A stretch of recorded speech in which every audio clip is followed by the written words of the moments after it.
आज की जो प्रेस कॉन्फ्रेंस है, दो भागों में हम इसको बांटेंगे।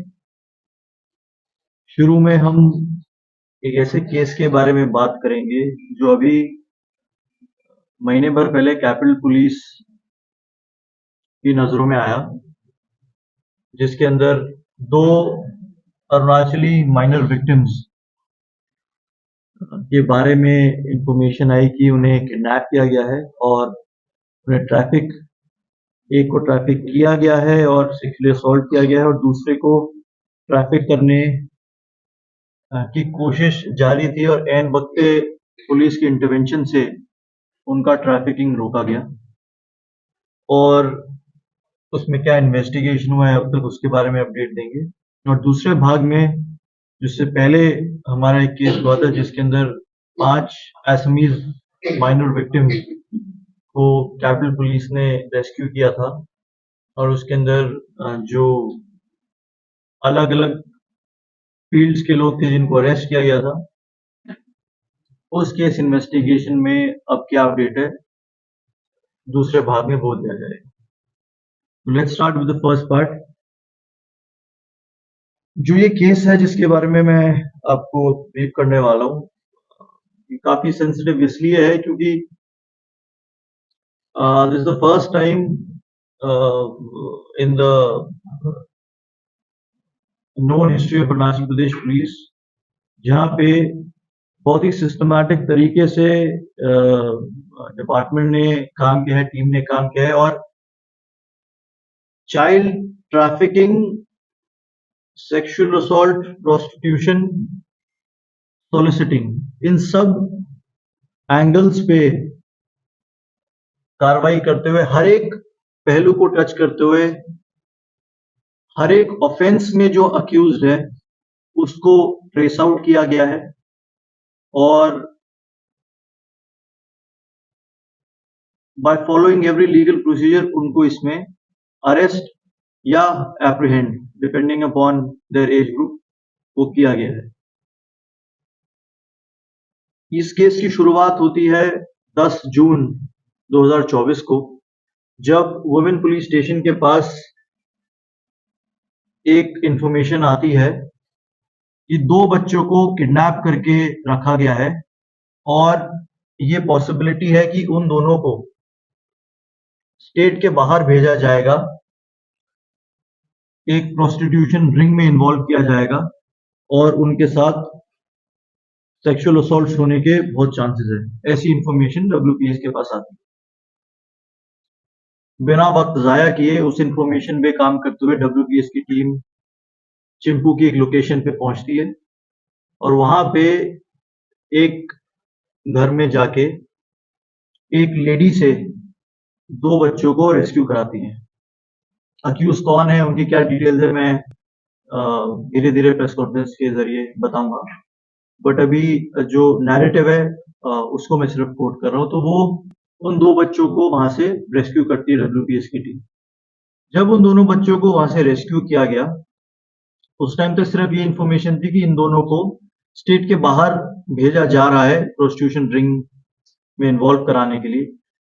लेकिन जब बच्चों को रेस्क्यू किया गया, तब उनसे बातचीत हुई। तब तक सिर्फ एक किडनैपिंग का केस हमने रजिस्टर किया। किडनैपिंग का केस रजिस्टर करने के बाद उन बच्चों से जब बात हुई, उन बच्चों को मैं मिस ए और मिस बी करके संबोधित करूंगा। उन दोनों बच्चों से बात करने के बाद ये पता चला कि मिस ए के साथ ऑलरेडी ये हीनियस क्राइम हो चुका है, वो ऑलरेडी ट्रैफिक हो चुकी थी, ऑलरेडी एक प्रोस्टिट्यूशन रिंग का वो पार्ट बन चुकी थी, और वहां से वो एस्केप करके आई थी वापस अरुणाचल प्रदेश, और अब दोबारा उनको उसी प्रोस्टिट्यूशन रिंग में धकेला जा रहा। मिस ए से बात करने के बाद ये पता चला कि वो एक 15 साल की एक बच्ची हैं, ईस्ट कामेंग के रहने वाली, एक मार्जिनलाइज्ड सोसाइटी से बिलोंग करती हैं, और बचपन से ही उनको डिफरेंट डिफरेंट हाउस होल्ड्स में दिया गया है एज अ हाउस हेल्प। उन्होंने जो रिवील किया उससे ये पता चला कि जिन जिन हाउस होल्ड में रही हैं उनके साथ वर्बल और फिजिकल असॉल्ट हुआ है, और एक पर्टिकुलर इंसिडेंस उन्होंने रिवील किया जहां पे उस हाउस होल्ड के एक मेल मेंबर ने उनके साथ सेक्सुअल असॉल्ट भी किया। इस संदर्भ में हमने एक केस भी रजिस्टर किया है उनके खिलाफ, जो सेक्सुअल असॉल्ट हुआ उस घर में, और उसके अंदर जो अक्यूज्ड है उसको अरेस्ट भी किया गया है। This is a separate case. यहाँ पे उनके साथ जिस तरीके का बर्ताव हुआ उससे वो बहुत परेशान हो गई, और उन्होंने अपनी एक जानकार, जिनका नाम है मिस आपी ब्रे, आपी ब्रे भी इस कमिंग के रहने वाली हैं। आपी ब्रे से उनकी जानकारी हुई और उन्होंने उनको बोला कि मैं यहाँ बहुत प्रताड़ित हूँ, मुझे यहाँ से बाहर निकाला जाए, किसी ऐसी जगह भेजा जाए जहाँ पे मुझे सोर्स ऑफ लाइवलीहुड मिले, जहाँ पे मैं कुछ काम कर सकूं, और जिस तरह की जिंदगी में यहाँ जी रही हूँ इससे बेटर जिंदगी मुझे मिल सके। जब वो आपी ब्रे के टच में आई तो उनको ये नहीं पता था कि आपी ब्रे ऑलरेडी एक प्रोस्टिट्यूशन रिंग में इन्वॉल्व है, और वो उस प्रोस्टिट्यूशन रिंग में as an escort and as an agent काम करती हैं। आपी ब्रे पिछले 8-9 साल से दिल्ली में रह रही हैं, अलग अलग जगह पे उनकी रिहाइश रही है। आपी ब्रे ने इनको प्रॉमिस किया कि ठीक है, मैं आपको यहाँ से बाहर निकालूंगी और आपको दिल्ली ले जाऊंगी, वहां पे आपको मैं कुछ काम दिलवाऊंगी। But at the back of her mind उनको ये था कि क्योंकि वो एक एजेंट है तो अपने कॉन्टैक्ट्स के थ्रू इस बच्ची को प्रोस्टिट्यूशन रिंग में धकेला जाएगा। ऐसा ही हुआ। Last year, in the second half of the year, आपी ब्रे ने अपनी एक फ्रेंड को कांटेक्ट किया जिनका नाम है मिमी बगाम। मिमी बगाम को, जो चिंपू में रहती हैं, बताया गया कि मिस ए जो विक्टिम है उनको किसी भी तरीके से आपको अरुणाचल प्रदेश से दिल्ली ट्रैफिक करवाना है, ऐसा बताया गया। तो मिमी बगांग ने भी दोस्त की बात मानते हुए मिस ए को यहाँ से बाय ट्रेन दिल्ली भेजा।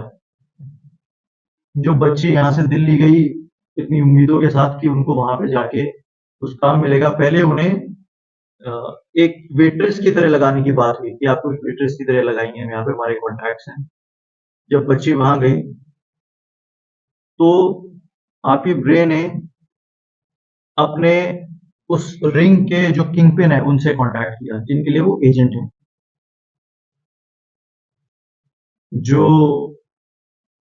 उनके किंग पिन ने उनको बताया कि उसके बारे में मैं डिटेल में बात करूँ, किंग पिन जो है उन्होंने बताया कि ये बहुत अच्छा अपॉर्चुनिटी है और मेरे पास खासकर नॉर्थ ईस्ट इंडियन गर्ल्स की काफी डिमांड है, तो इनको आप मेरे पास भेजिए and we will involve her in the flesh trade. उनको फ्लैश ट्रेड में धकेला गया, मल्टीपल सेक्सुअल असॉल्ट्स हुए मल्टीपल लोगों के द्वारा। बहुत मुश्किल से थक हार के परेशान होके उन्होंने फिर आपी ब्रे को कांटेक्ट किया और उनसे ऑलमोस्ट भीख मांगी कि इस तरह की जिंदगी के लिए तो मैं यहाँ नहीं आई थी, तो मुझे प्लीज वापस भेजा जाए। इस साल के शुरू में बहुत मुश्किल से वो वापस अरुणाचल प्रदेश आई और यहाँ आके उन्होंने फिर से काम ढूंढना शुरू किया। फिर वो जिन हाउस होल्ड में गई वहां पे उनके साथ फिर से ठीक तरीके से बर्ताव नहीं हुआ। एज अ मेड उन्होंने काम ढूंढा, उनके साथ फिर वर्बल असॉल्ट हुआ, फिजिकल असॉल्ट हुआ, वो ठीक से काम नहीं कर पाए। तो थक हार के कोई चारा नहीं बचा उनके पास, उन्होंने फिर आप ही ब्रे को बोला कि आप मुझे फिर से यहाँ से बाहर निकालो और मुझे चाहे दिल्ली भेजो, लेकिन मैं वो काम नहीं करूंगी।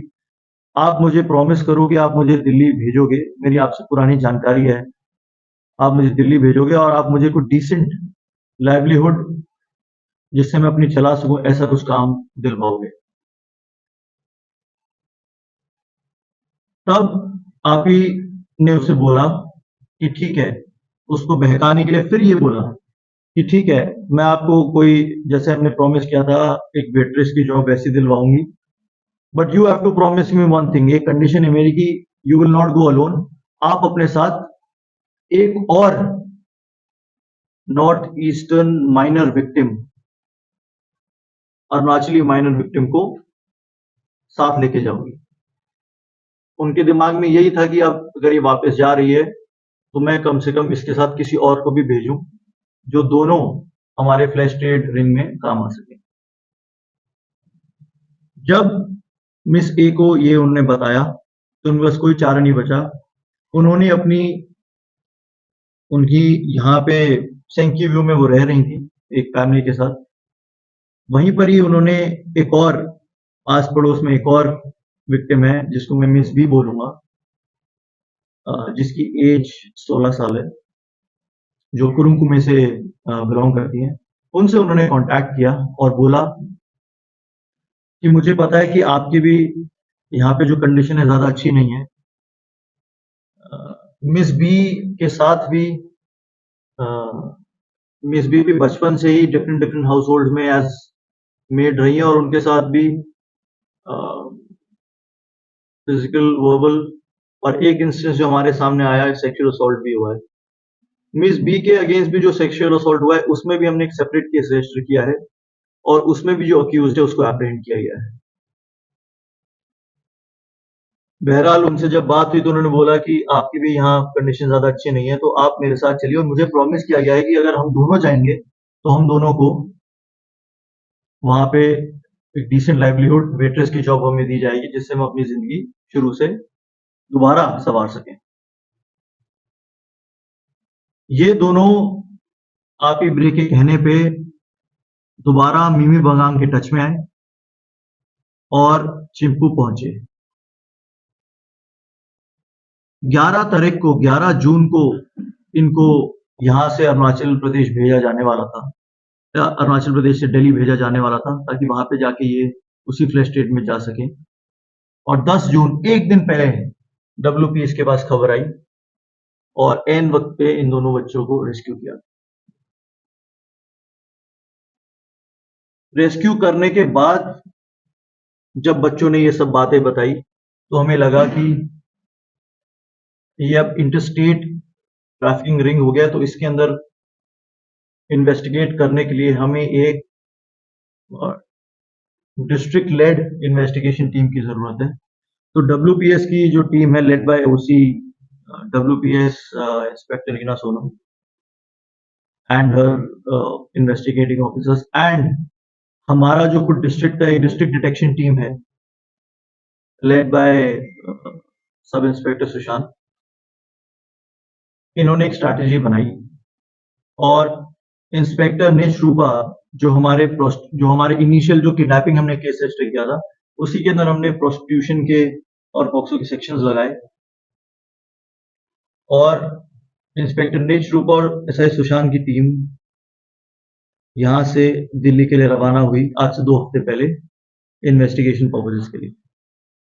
जब ये टीम दिल्ली पहुंची तो अभी तक हमारे पास सिर्फ मिमी बगांग थी, उनको हमने मौके से अरेस्ट किया था और उनका हमारे पास स्टेटमेंट था, बाकी सारे लोग अभी हमारे लिए अननोन थे। जब ये लोग दिल्ली पहुंचे तो दिल्ली जाने के बाद इन्होंने सबसे पहले आपी ब्रे का पता लगाया।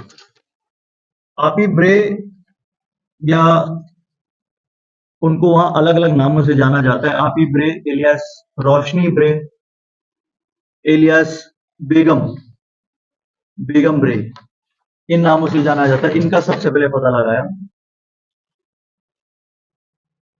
संगम विहार करके एक इलाका है दिल्ली में, इनकी पोजीशन लोकेशन वहां पे आई। बहुत ही कम ही घर पे अवेलेबल रहती थी क्योंकि एज एन एजेंट काम करती थी जिस ट्रैफिकिंग रिंग के लिए, उसके काम के लिए इनको मोस्टली घर के बाहर रहना पड़ता था। तो इन पे वॉच लगाया गया और फिर सही टाइम पे आपी ब्रे को एप्रीहेंड किया गया। आपी ब्रे के अरेस्ट के बाद और इनके इंटरोगेशन के बाद वहीं पर दिल्ली में हमारी टीम को ये पता चला कि इस प्रोस्टिट्यूशन रिंग का जो किंगपिन है वो एक इंडिविजुअल है जिसका नाम है जीत खत्री। जीत खत्री एक 59 इयर्स का नेपालीज इंडिविजुअल है जो हमारे देश में 30 साल से रह रहा है। चौंकाने वाली बात यह है कि उसके पास हमारा भी आधार कार्ड है और नेपाल का भी एक रेजिडेंट कार्ड है उसके पास। जीत खत्री मुनिरका नामक एक जगह पे काफी टाइम से रह रहा है और मुनिरका से वो एक ब्रोथल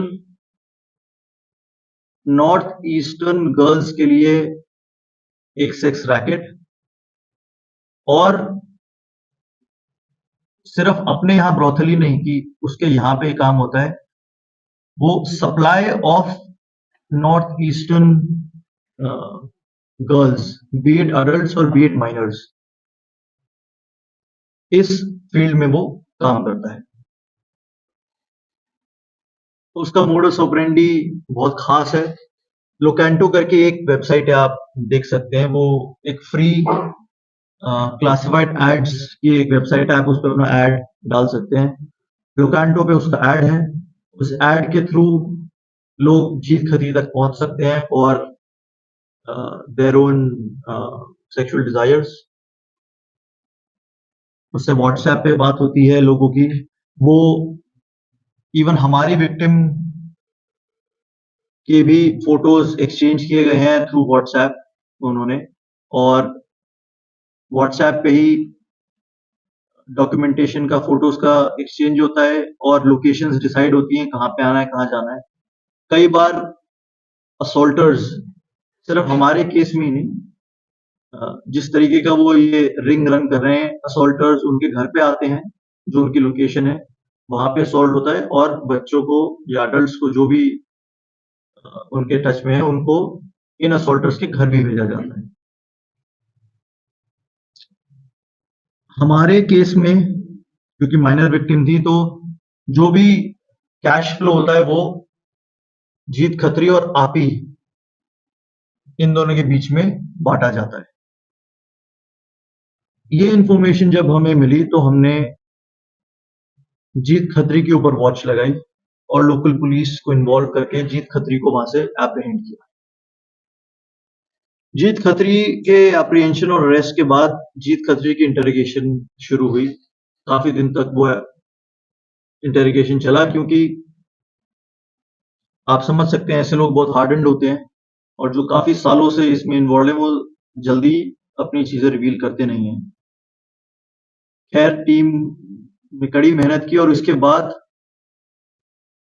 हमें एक अक्यूज्ड का पता चला जिसने हमारी विक्टिम के साथ, माइनर विक्टिम के साथ through this prostitution ring solicit किया और उसको असॉल्ट किया।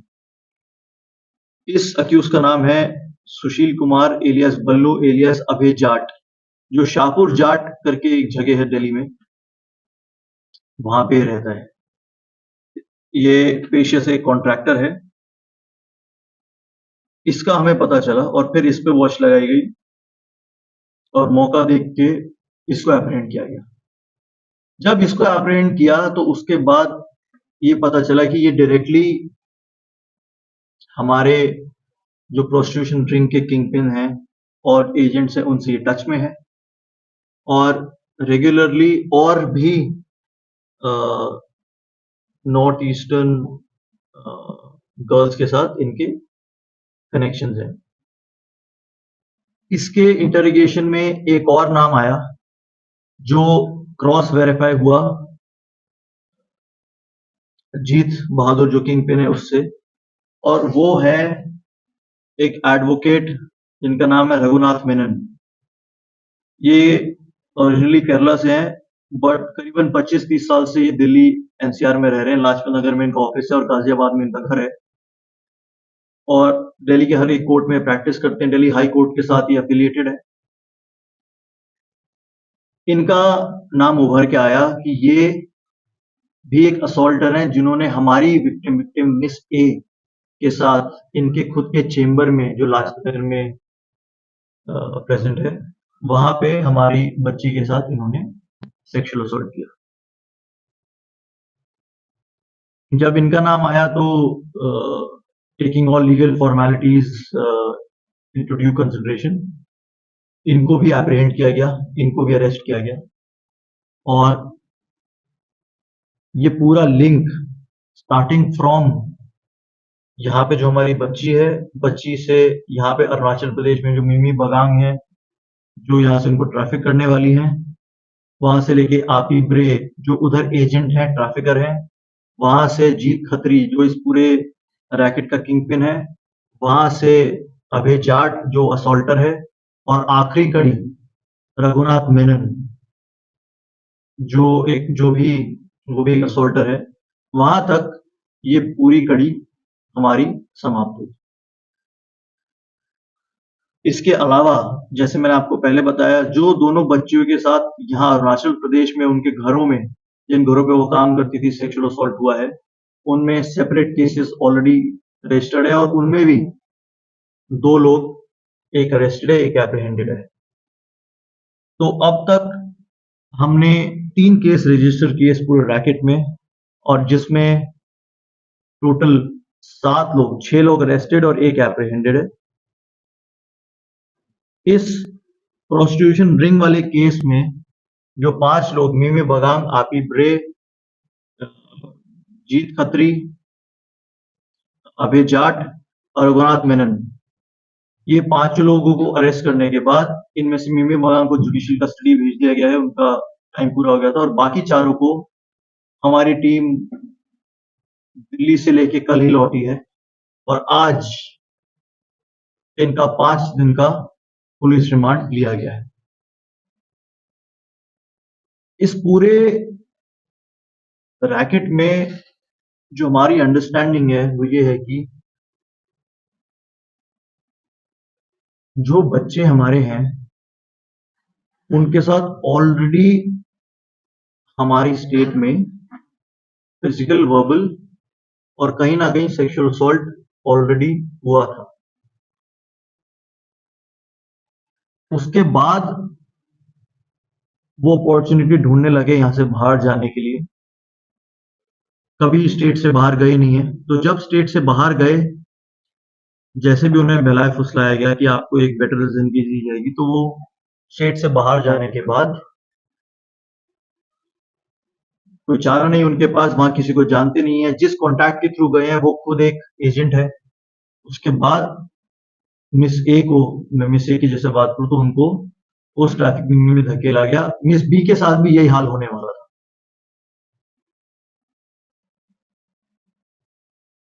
अगर एन वक्त पे उनको 10th को रेस्क्यू नहीं किया जाता और 11th को उनके टिकट्स भी बुक थे, अगर वो ट्रैफिक हो जाते तो काफी मुश्किल था, जब तक कि बच्चों की तरफ से बाद में कभी आउटरीच नहीं आता। बहुत मुश्किल था ऐसी इंफॉर्मेशन भी आना और इस पे काम भी करना और ये पूरा रैकेट खुल पाना। तो जिन भी सोर्सेस से हमें इंफॉर्मेशन आई, आप में से ही कोई पब्लिक सोर्स है वो, इस माध्यम से मैं उनका भी बहुत धन्यवाद करना चाहता हूँ। हमारे पिछले केस में भी हमें पब्लिक से एक इंफॉर्मेशन आई थी जिसकी वजह से पूरा केस खुला। इस बार भी हमें एक पब्लिक इंफॉर्मेशन आई है। जिस तरीके का हम रिलेशनशिप पिछले 1 साल से आपसे, पब्लिक से बनाना चाह रहे हैं, ये उसी का एक टेस्टमेंट है कि पब्लिक का जो भरोसा अब हम पे जताया जा रहा है कि आगे से आगे हमें इंफॉर्मेशन दी जा रही है जिस पे हम काम कर सके और उनके भरोसे को मेंटेन रख सके। साथ ही साथ ये बड़ा इनिशियल स्टेज है इन्वेस्टिगेशन का। आप खुद समझ सकते हैं कि अगर कोई बच्ची यहाँ से बाहर गई है और एक ट्रैफिकिंग रिंग का पार्ट है, तो केवल 2 ही असॉल्टर्स नहीं होंगे।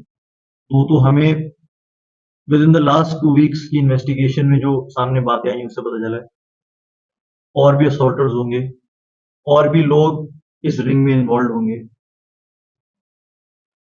हमारी तरफ से ये अश्योरेंस है कि बहुत ही सिस्टमैटिकली, जैसे मैंने आपको शुरू में ही बताया था, बहुत ही सिस्टमैटिकली एक एंगल को हम प्रूव कर रहे हैं, from trafficking to soliciting to assault to kidnapping, everything.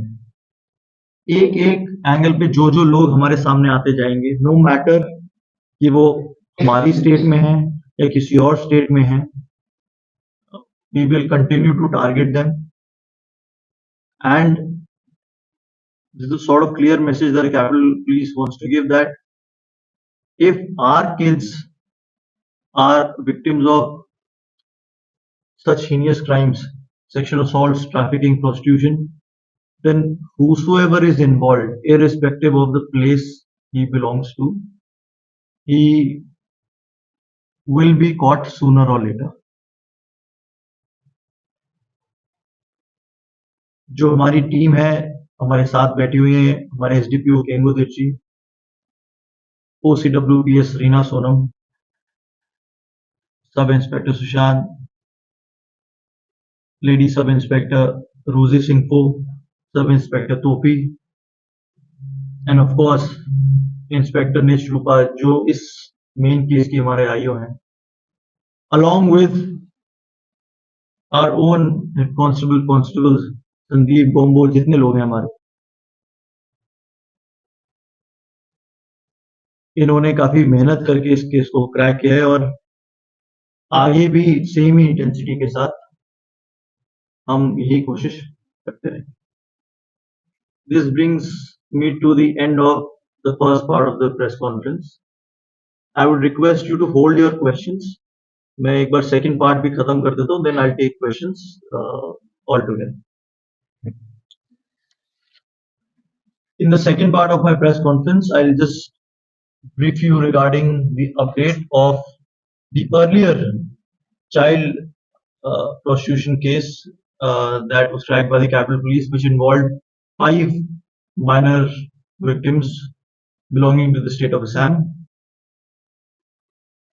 इस केस में हमने टिल डेट 28 लोग अरेस्ट या एप्रीहेंड किए हैं.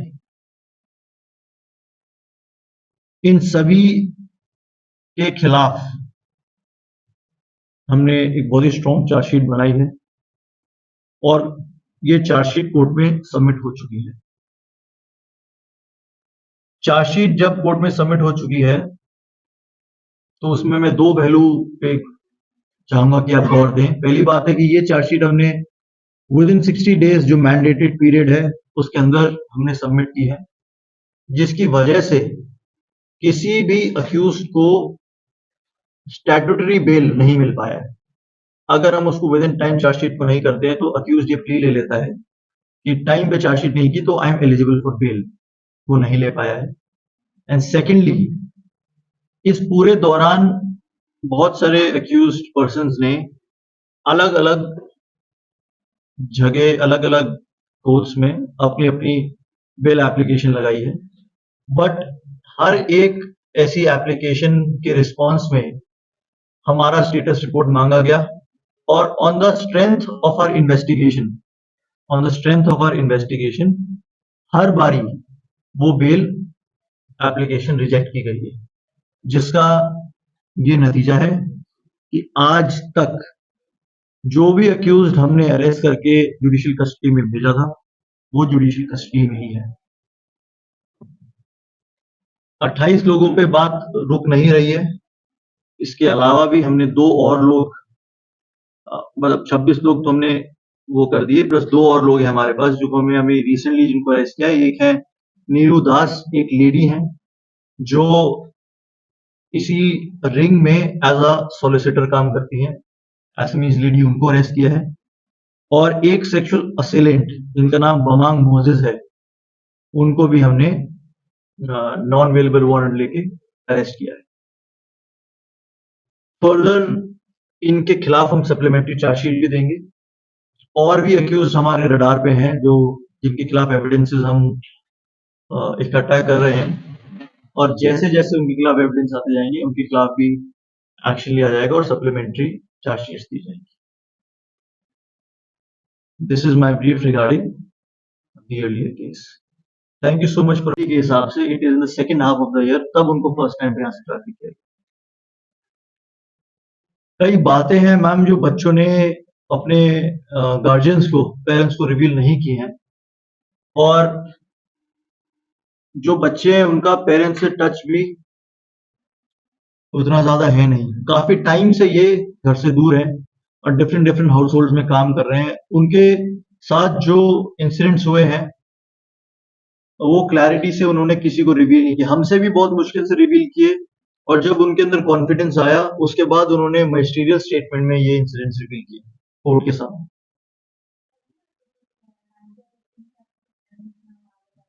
दोनों बच्चों को अभी मैम ओजू मिशन में रखा गया है।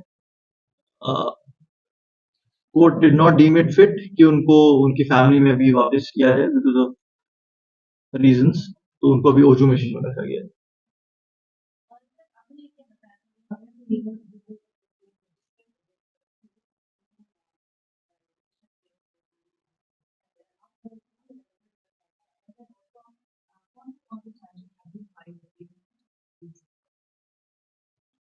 बिल्कुल।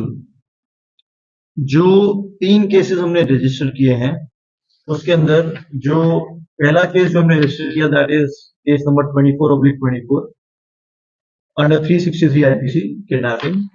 फिर हमने उसमें 376(2), 366(a), 370, 370(a), 120(b)(34), 376(2)(j वो ऐड किया गया, read with 68 POCSO and 3456 immoral trafficking act. ये डिटेल प्रेस रिलीज में आपको दे दूंगा, आप उससे लिख लीजिएगा। लेकिन आप सुनना ही चाहते हैं तो, और ईटानगर में जो 2 पुराने असॉल्ट्स हैं जो बच्चों के साथ है, उसमें एक case 33/24 under 68 POCSO act register किया गया है और एक 32/24 under section 68 POCSO act register किया गया है।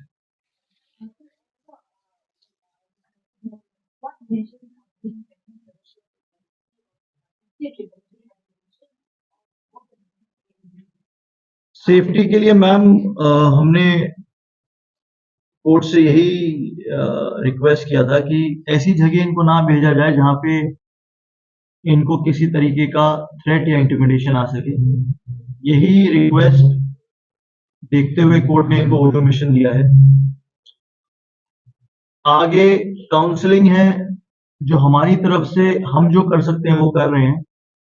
बाकी other stakeholders, CWC, Oju mission का खुद जो सेटअप है, दे आर इन्वॉल्व, वो खुद भी काउंसलिंग कर रहे हैं।